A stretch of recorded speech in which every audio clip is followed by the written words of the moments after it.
അല്ല പ്യൂറിൽ അദ്ദേഹം എല്ലാ ഒരാളെ ഒന്നുമില്ല ഇതിൽ ഓരോരാളെ ഇന്റർവ്യൂ നടത്തിയിട്ടാണ് എടുക്കുന്നത്.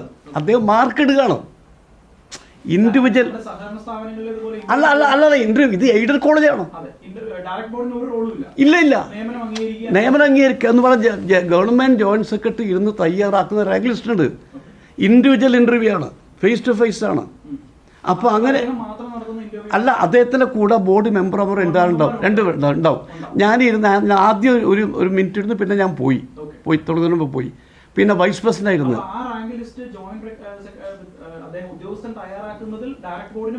പങ്കുണ്ട്. അല്ല, ഇത് ഒരുമിച്ചാണല്ലോ ഇരിക്കുന്നത്.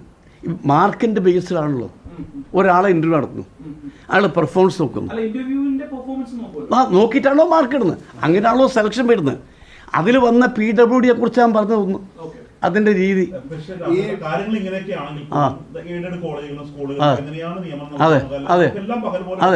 അതെ മുഖ്യമന്ത്രിക്ക് കരിമുടി കാണിച്ചതിനെ തലതല്ലി പൊട്ടിച്ച ആള്, അങ്ങനെയുള്ള ഒരു ത്യാഗസമ്പന്നരായ അല്ലല്ല. അതിൻ്റെ അകത്ത് പാർട്ടിയുമായി ബന്ധപ്പെട്ടവരും വന്നിട്ടുണ്ട്, നിയമനത്തിൽ വന്നിട്ടുണ്ട്.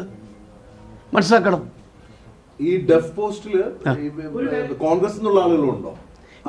ഞാൻ പറഞ്ഞില്ലേ, ഞാൻ അതിൻ്റെ അകത്ത് നമുക്ക് രാഷ്ട്രീയം നോക്കാൻ കഴിയില്ല. ഈ ഡെഫ് ആൻഡ് ഡംബിൽ കൊടുക്കേണ്ടത് കൊടുത്തേ പറ്റൂ. അത് ഒരു ഉദ്യോഗാർത്ഥികളായിരുന്നു. ഒരു പോസ്റ്റേ ഉള്ളൂ. ഒരാൾ മാത്രമേ ഉള്ളൂ ക്വാളിഫൈഡ് ആയിട്ടുള്ളൂ. അത് കഴിഞ്ഞാൽ മാത്രമേ പിന്നെ പോകാൻ പറ്റൂ. അങ്ങനെ ഒരാളുണ്ടെങ്കിൽ അയാൾക്കേ കൊടുക്കാൻ പറ്റൂ.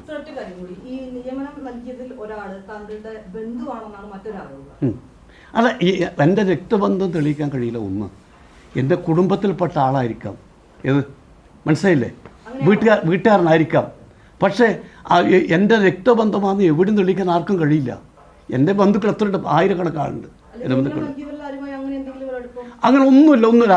അവിടുത്തെ ഞാൻ പറഞ്ഞു വരുന്നത്, ഇതിൻ്റെ അകത്ത് പാർട്ടിയുമായി ബന്ധപ്പെട്ടവർക്ക് ലഭിച്ച നിയമനം മനസ്സിലായിക്കോളാം. അല്ല, കോൺഗ്രസിൻ്റെ അതും ഇതിനകത്തുണ്ട്. അല്ല, ഞാൻ പറഞ്ഞ ബന്ധുത്വത്തിന്റെ അടിസ്ഥാനത്തിലേ അല്ല. ബന്ധുവാണ്, പക്ഷെ അതിന്റെ അടിസ്ഥാനത്തിലല്ല. അല്ല ഒരിക്കലല്ല. കാരണം എൻ്റെ ബന്ധുക്കൾ ആയിരക്കണക്കിന് ആളുണ്ട്. ഞാൻ അവിടെ എൻ്റെ ബന്ധുക്കൾ ആരെയും ഇത് നിയമിച്ചിട്ടില്ല. ആകെ ഒരാളാണ് ഒരു 25 വർഷം മുമ്പ് നിയമിച്ചത്.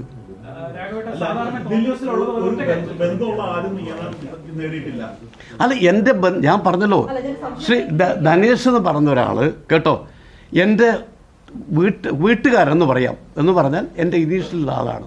ഒന്ന്, എൻ്റെ ഡയറക്റ്റ് റിലേഷനേ അല്ല. ഒന്ന് മനസ്സിലാക്കിക്കോളാം. അയാൾ യൂത്ത് കോൺഗ്രസ് പ്രവർത്തകനുമാണ്. ഇല്ല. ഒന്ന്, അങ്ങനെ ഇപ്പം എത്ര ആളുണ്ട് ഒരേ വീട്ടുകാർ? അത് ഉൾപ്പെടെയാണ് ഉന്നയിക്കുന്നത്. ഒന്ന്, അത് ഏത് പാർട്ടിക്കാരാണെന്ന് എനിക്കറിയില്ല.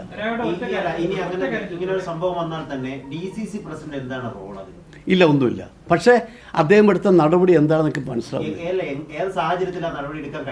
അല്ല, എടുക്കാം. അതാ ഞാൻ പറഞ്ഞത്. ഇത് അദ്ദേഹം മനസ്സിലാക്കിയിട്ട് തിരുത്തുന്ന എൻ്റെ വിശ്വാസം എപ്പോഴും. അല്ലല്ല, സസ്പെൻഡ് ചെയ്തു. ഇല്ല, എങ്ങനെ അംഗീകരിക്കും? അല്ല, പാർട്ടി സസ്പെൻഡ് ചെയ്തു ഈ 5 പേരാ. ഒരു വലിയ കാരണം നിങ്ങൾ പാർട്ടിയിലെ തന്നെ ഏറ്റവും മുതിർന്ന MP-മാരുടെ ഒരാളാണ്. KPCC ജനറൽ സെക്രട്ടറി ആയിരുന്ന ആളാണ്. രാഷ്ട്രീയകാര്യ സമിതി അടക്കം വലിയ നേതാവാണ്. അപ്പോൾ ഇത്രയും ഒരു നേതാവിനോട് താങ്കളോട് ആലോചിക്കാതെ താങ്കളുടെ കൂടെ ഡയറക്ടർ ബോർഡിൽ ഇരിക്കുന്ന താങ്കൾ പ്രസിഡന്റായിട്ടുള്ള ഒരു സ്ഥാപനത്തെ സസ്പെൻഡ് ചെയ്തത് അങ്ങേയറ്റം ദുരൂഹതയും കൂടെ. അല്ല, എന്നോട് ആലോചിക്കാതെയാണ് ചെയ്തിട്ടുള്ളത്. എന്നോട് സംസാരിച്ചിട്ടില്ല. ഒന്ന് കേട്ടോ, ഞാൻ അയാളെ വിളിച്ച് കാര്യം നേരത്തെ പറഞ്ഞു, ഇന്നൊക്കെയാണ് കാര്യങ്ങൾ കേട്ടോ. അല്ല ഒന്ന്, പിന്നെ വേറൊന്നുണ്ട് ഇതിൻ്റെ അകത്ത്. ഇതിനേക്കാളും പ്രമാദമായ ഈ സ്ഥാപനം അതിജീവിച്ചൊന്ന് സ്ഥാപനം കുറേ പൊതുബന്ധങ്ങളെ എന്ന് പറഞ്ഞാൽ, നേരത്തെ ഈ ഭൂമിയുമായി ബന്ധപ്പെട്ട കേസ് കോടതിയിൽ ഒരാൾ കൊടുത്തു, നോ ഒബ്ജക്ഷൻ കോൾ ഫോർ ഇല്ല. കാഞ്ഞങ്ങാട് സബ് കോർട്ട് പൊളിച്ചു മാറ്റം വിധിയായി. സിംഗിൾ ബെഞ്ച് വിധിയായി കോടതി. ഒരു ഡിവിഷൻ ബെഞ്ചാണ് ഇതൊരു വിദ്യാഭ്യാസ സ്ഥാപനം എന്ന് പറഞ്ഞുകൊണ്ട് സെറ്റിൽ ചെയ്യുന്നു. മനസ്സിലാക്കിക്കൊള്ളണം. അന്ന് ഈ വിധി വന്നപ്പോൾ പടക്കം പൊട്ടിക്കുകയും പലഹാര വിതരണം ചെയ്തവരുണ്ട് അന്ന്. അതിൻ്റെ തുടർച്ചയാണിപ്പോൾ കേട്ടോ, അതിൻ്റെ തുടർച്ചയാണിപ്പം എൻ്റെ കോലം കത്തിച്ചത്. മനസ്സിലാക്കിക്കൊള്ളാം.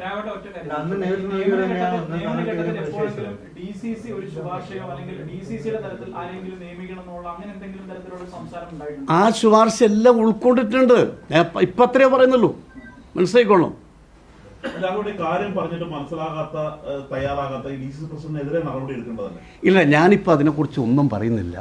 ഞാൻ ഏതായാലും ഇനിയും കുറേ കാര്യം പറയേണ്ടതുണ്ട്. സമയം വരട്ടെ. എത്ര പ്രകടനവും പ്രശ്നം ഉണ്ടായാലും ഈ നിയമനത്തിന്റെ കാര്യത്തിൽ പുനരാലോചന ഒന്നും ചെയ്യാൻ കഴിയില്ല. കാരണം ഇത് ഗവൺമെൻറ് ജോയിൻറ്റ് സെക്രട്ടറി ഇരുന്ന് തയ്യാറാക്കുന്ന റാങ്ക് ലിസ്റ്റ് അവരെ നിയമിച്ചു, ജോയിൻ ചെയ്തു. ഇത് സഹകരണ സംഘ നിയമനം പോലെ അല്ല. ഞാൻ അവിടെയാണ് പറഞ്ഞത്. ഏത് സഹകരണ സംഘ നിയമനം വേണം നിങ്ങൾക്ക് മാറ്റിവെക്കാം. ഏത് ഇത് ഗവൺമെൻറ് ജോയിൻറ്റ് സെക്രട്ടറി പങ്കെടുത്ത് റാങ്ക് ഉണ്ടാക്കി ലിസ്റ്റ് ഉണ്ടാക്കി കൊടുത്തു കഴിഞ്ഞാൽ ചെയ്തേ പറ്റൂ. ഇല്ല കോടതി പറയുക ചെയ്യണമെന്ന് പറയും. ഇത് പാർട്ടിയുടെ കൂടി ഒരു പ്രസ്ഥാനമാണല്ലോ ഒരർത്ഥത്തിൽ. അങ്ങനെ വരുമ്പോൾ DCCയുടെ ശുപാർശ അംഗീകരിക്കപ്പെട്ടില്ല എന്ന വികാരം കൂടി ഉണ്ടാവില്ലേ പ്രസിഡന്റ്? അംഗീകരിച്ചിട്ടുണ്ടല്ലോ. ഞാൻ അതൊന്നും ഇപ്പം പറയുന്നില്ല. ഞാനതിനെക്കുറിച്ച് ഞാനിപ്പോൾ അതിൻ്റെ ഉള്ളിലേക്ക് ഇപ്പം കിടക്കുന്നു. സമയം വരട്ടെ.